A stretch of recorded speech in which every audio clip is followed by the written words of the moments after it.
Now we're going to have the scripture reading.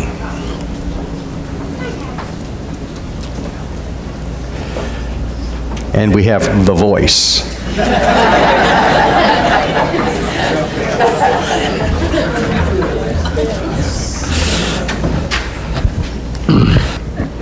Today's scripture reading will be 1 Peter chapter 4, verses 12 through 19. I repeat, 1 Peter chapter 4, verses 12 through 19. It reads, "Dear friends, do not be surprised at the fiery ordeal that has come on you to test you, as though something strange were happening to you, but rejoice inasmuch as you participate in the sufferings of Christ, so that you may be overjoyed when his glory is revealed. If you are insulted because of the name of Christ, you are blessed, for the Spirit of glory and of God rests on you. If you suffer, it should not be as a murderer or thief or any other kind of criminal, or even as a meddler. However, if you suffer as a Christian, do not be ashamed, but praise God that you bear that name. For it is time for judgment to begin with God's household. And if it begins with us, what will be the outcome for those who do not obey the gospel of God? And if it is hard for the righteous to be saved, what will become the ungodly and the sinner? So then, those who suffer according to God's will should commit themselves to their faithful Creator and continue to do good." Thank you, Danny. As was mentioned this morning, and I'll mention it again a little bit later, we have in the bulletins a sheet that we call a communication sheet. It's a place where you can let us know what's going on. If there are prayer needs or things that you're happy about or joyous about or insights you may have as we're talking this morning, anything that you want to add, you can put in there. But one of the things I like to make that available for is if during the course of the lesson you think there's something that you need to address in your life, whether it is becoming a Christian, asking for prayers, coming back to the Lord, whatever. We try to give you a variety of ways to let us know your needs. Traditionally, churches have had invitation songs, and we have a song after the sermon, and it gives you an opportunity if you want to come forward, if you want to go back to the back and talk to one of the elders, but you can also use that communication sheet.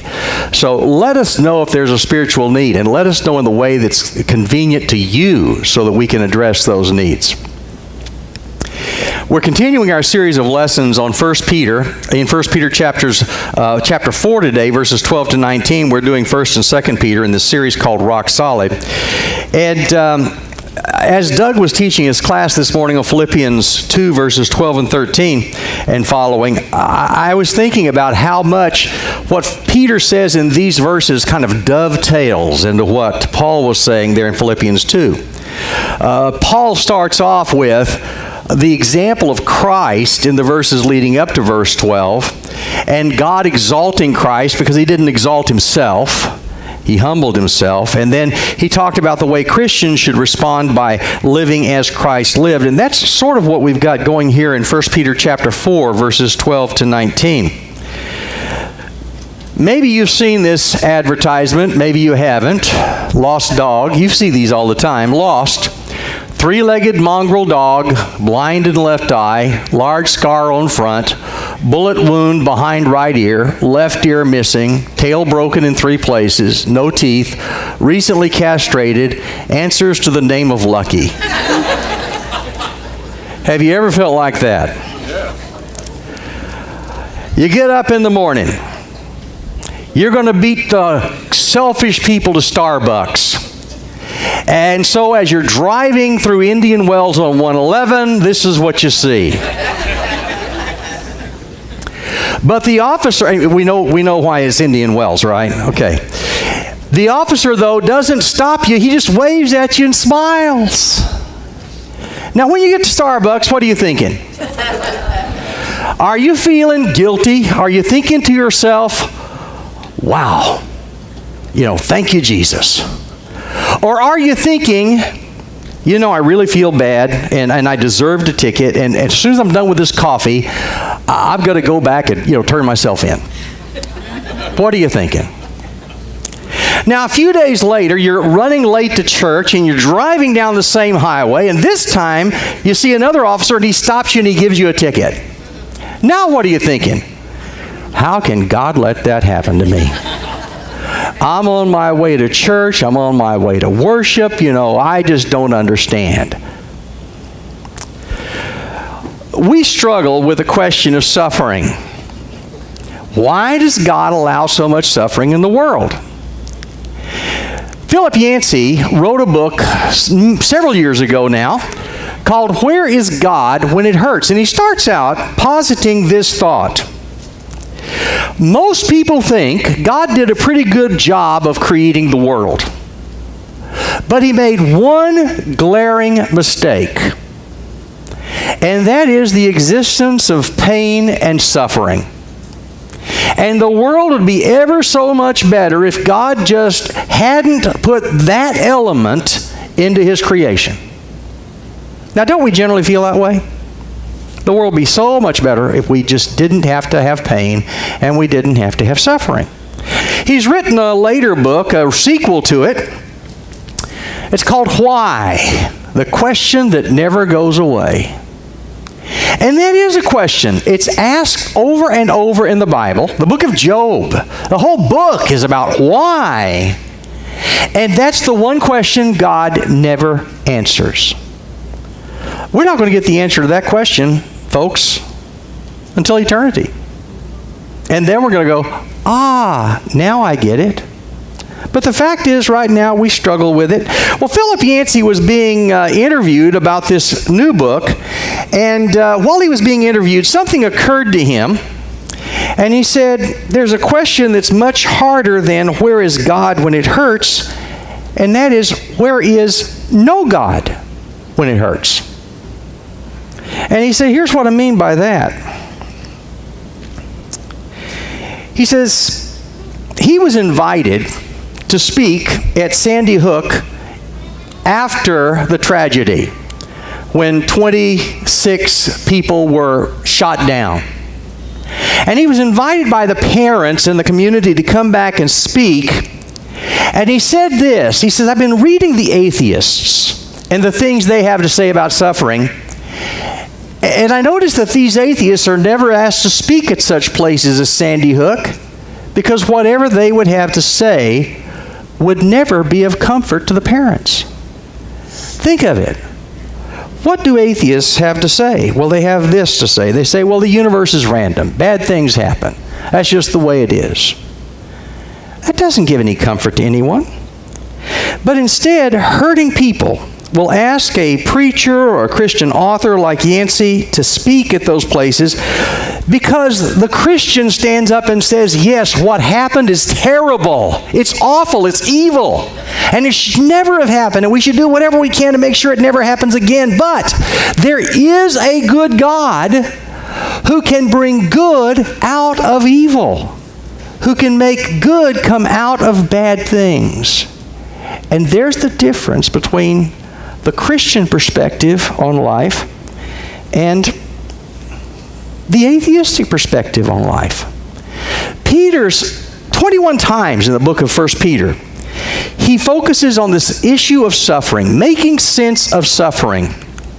And the first thing he says here in verse 12 is, don't be surprised when it happens. Don't be surprised by it. Look at verse 12. Dear friends, do not be surprised at the fiery ordeal that's come on you to test you, as though something strange were happening to you.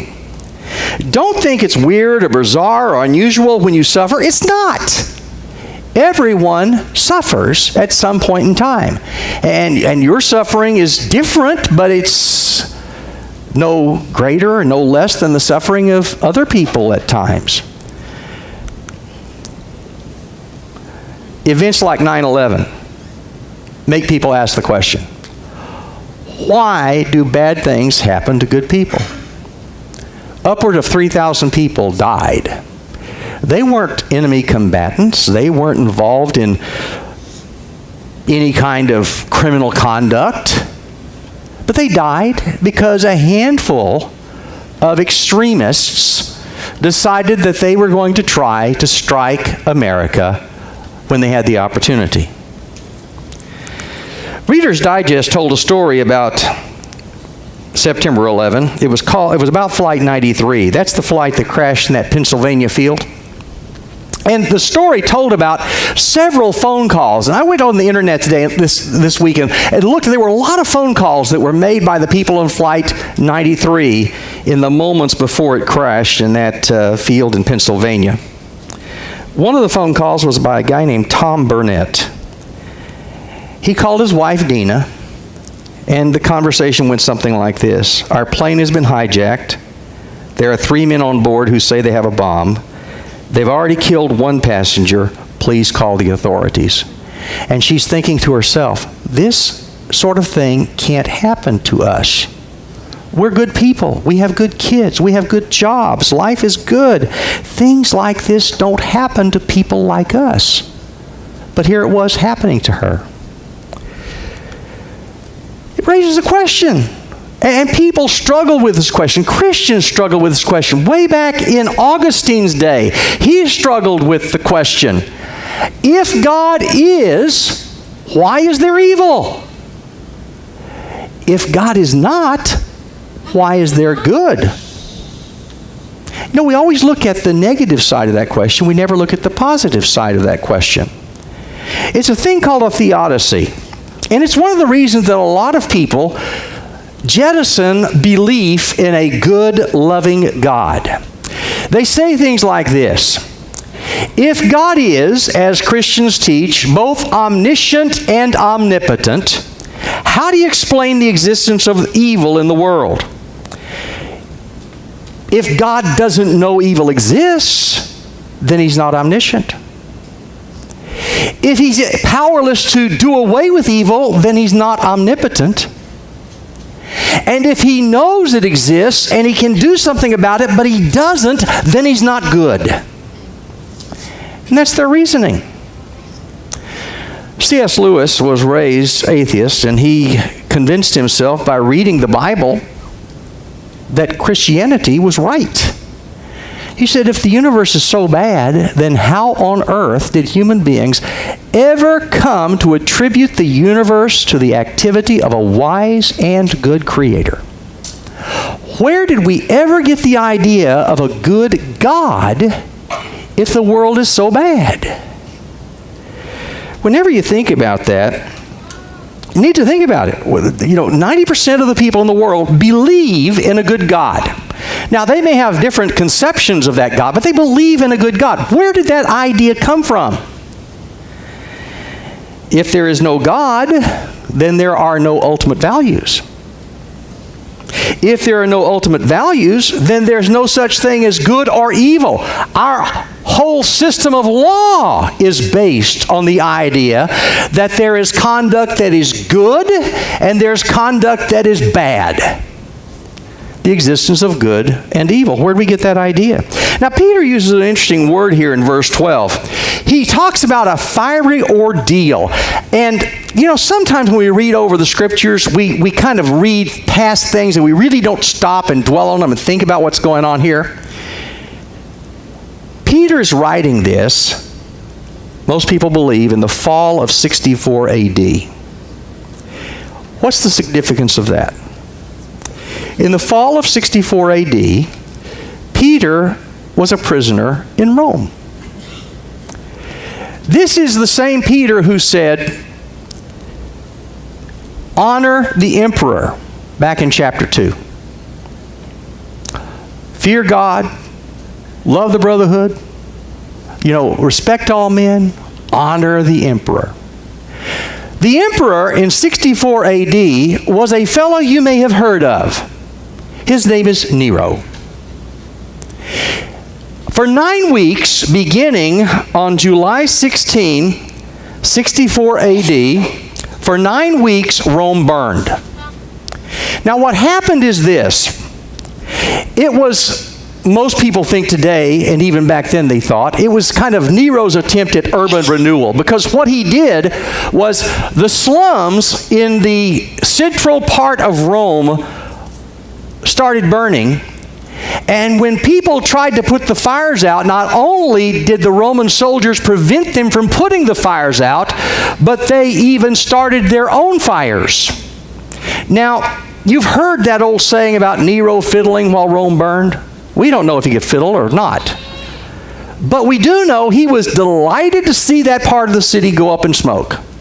And the reason was because he wanted to build a big entertainment complex. He didn't live to build it, but his successors, Vespasian and Titus, did. And you know that entertainment complex. It exists today. It's called the Colosseum. The way Nero got the land was that whole slum section in the central part of Rome burned to the ground, and people thought he was behind it. So, Nero, because he's facing this revolt, has to have a scapegoat. The scapegoat he picked were Christians. And what he did to Christians, and this began a 200-year persecution of Christians by Rome. What he did to these Christians was he would take them alive, wrap them in animal skins, put them up on poles. See them right there? Put them up on poles. Set fire to them to light his imperial palace at night. I don't think it was an accident that Peter chose his word. This fiery ordeal, because that's exactly what was going on at the time. Had you ever put those two things together? And yet, at a time like this is when Christianity grew faster than any other time in history. Do not be surprised at this fiery ordeal. And he says, don't be scared by suffering either. Verse 13 and 14. Rejoice inasmuch as you participate in the sufferings of Christ. Christ himself was put on a pole, wasn't he? So that you may be overjoyed when his glory is revealed. If you are insulted because of the name of Christ, you are blessed, for the Spirit of glory and of God rests on you. I shared this with you one time before. R.C. Sproul, I think it's a great saying. Why do bad things happen to good people? That only happened once, and he volunteered. The fact of the matter is, none of us is good. C.S. Lewis was asked the question, why do the righteous suffer? He says, why not? They're the only ones who can take it. You know, Christians are not naive about evil. We believe that it exists. We recognize it for what it is. We're not naive. We're not like Christian scientists who pretend it's not there. Have you ever looked at Christian Science as a religion? You know, Mary Baker, you've heard of Mary Baker Eddy. Well, what you don't know is her whole name. Mary Baker Eddy Glover Patterson Fry. She had problems with men. She also had problems with doctrine, because the basic thought of Christian Science is there is no such thing as evil, there is no such thing as disease, there is no such thing as death. These are all figments of our imagination. They're just things we imagine. They don't really exist. I don't know if you remember grape nuts. Growing up, I ate grape nuts. You know, it was always curious to me, because I looked at the list of ingredients and I saw there were no grapes and there were no nuts. Well, it's kind of like Christian Science. There's nothing Christian about it and there's nothing scientific about it. A while back I saw, this is not the same, but a while back I saw on a Big Bang Theory, a girlfriend who was not the brightest bulb around made a comment that she didn't mind hanging around scientists. If you know the story, these guys are all nerds, they're scientists. And she says she didn't mind hanging around scientists because she dated a Scientologist once. Okay. There's nothing Christian about it. There's nothing scientific about it. Yeah, Christians recognize evil exists. Suffering and pain and death exist, and God allows that evil to exist. And yet Christians maintain God, in some way we can't explain, in some way we can't understand, is still in control. There's a theology called open theism or process theology that says that, just as men are learning to be better creatures, God is also learning to be a better God. One of the writers that espouses this is a fellow named Alan Dershowitz. You've probably heard of Alan Dershowitz here. Harvard professor, O.J. Simpson's dream team. Every time there's a big case that involves constitutional implications, Alan Dershowitz's name is one of those names that you'll see. He wrote a book. I really enjoyed the book. I really did. It's called The Genesis of Justice. And what he does, he goes through the book of Genesis and he interprets the stories in Genesis in a way that's reflective of what he learned in synagogue school growing up. In a Reform synagogue, not an Orthodox synagogue. Some of the chapter titles tell you what he's thinking. The first title is God Threatens, Then Backs Down. He tells Adam and Eve, "In the day you eat of it, you'll die." And then he backs down. He says, the second title is Cain Murders and Walks. Then God overreacts and floods the world. Then Abraham defends the guilty and loses. Lot's daughters rape their father and save the world. And those are the titles as he begins going through the book of Genesis. Now, like I said, I enjoyed reading it because it gave me an insight into this mind of open theism or process theology that says, God is learning how to be God. So these guys have God going around all the time going, whoops, won't try that again.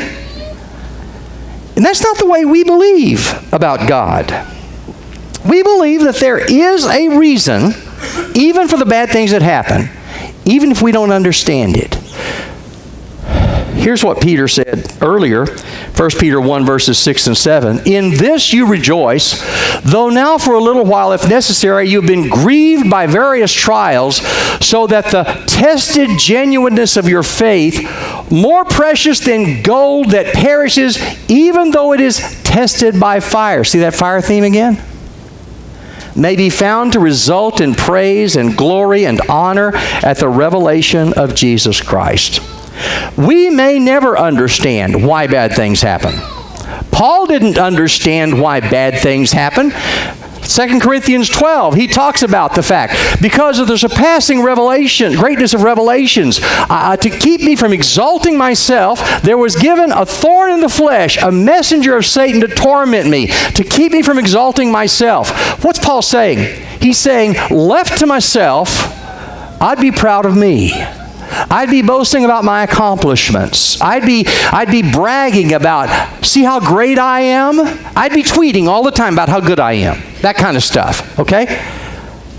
And he says, concerning this, I implored the Lord 3 times that it